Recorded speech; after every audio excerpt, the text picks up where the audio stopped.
श्री राम जय श्री राम। यहाँ कोई अल्टीमेटम नहीं है। यहाँ कोई ये सीन नहीं है कि 100 गलतियां करोगे तो जो है सो तुम्हारा गर्दन काट देंगे। ये शिव का दरबार है भाई जी। शिव हमारे सीनियर है।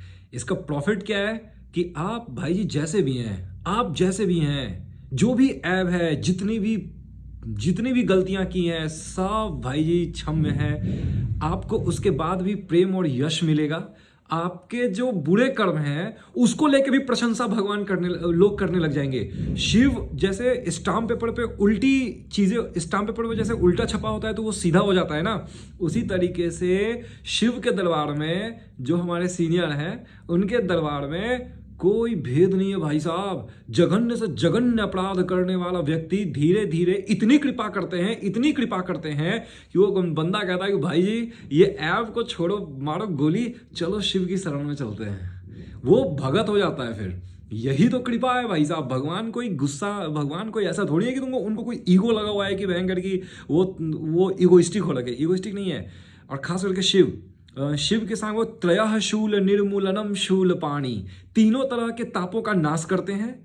उसके बाद त्रिजन्म पाप संहारन है ना, तीनों जन्म के पाप का संहार करते हैं एक बिलपत्र चढ़ाने से। आप देख सकते हैं है ना, त्रयः शूल निर्मूलनम शूल पाणी।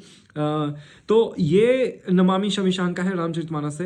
तो आप देख सकते हैं कि भगवान शिव तीनों जन्म के तापों का नाश कर देते हैं। इस तरीके का वर्णन किया गया है। और ये भी वर्णन किया गया है कि, और मैंने आपको अग्नि पुराण में बताया था कि जघन्य से जघन्य अपराध जिसका प्रायश्चित सजाए मौत ही है, वो पाप भी शिव की अर्चना से, शिव की पूजा से खत्म हो जाता है भाई जी। जैसे कि चंद्रायन व्रत, मैंने बताया ना कि गुरु पत्नी गमन करने वाले पापों में जो पाप आते हैं, वो सारे पाप जो हैं वो शिव की पूजा से खत्म हो जाते हैं। क्या करना है उसमें, तो सुबह नहाना है और भगवान ओम सोम सोमाय नमः, भगवान शिव की पूजा करनी है। आप समझ सकते हैं कि शिव की पूजा कितनी ज़्यादा पावरफुल है। तो जब आप ऐसा है ना कि ये कोई शॉर्टकट वॉर्टकट नहीं है कि आपका मन खुद ही बाकी चीज़ों से, कामाड़ी भी कहते हैं ना, शिव को कामाड़ी भी कहते हैं। तो क्या है ना कि आपका मन खुद ही क्या कहते हैं, बाकी चीज़ों से हट करके और आप शरणागत हो जाएंगे।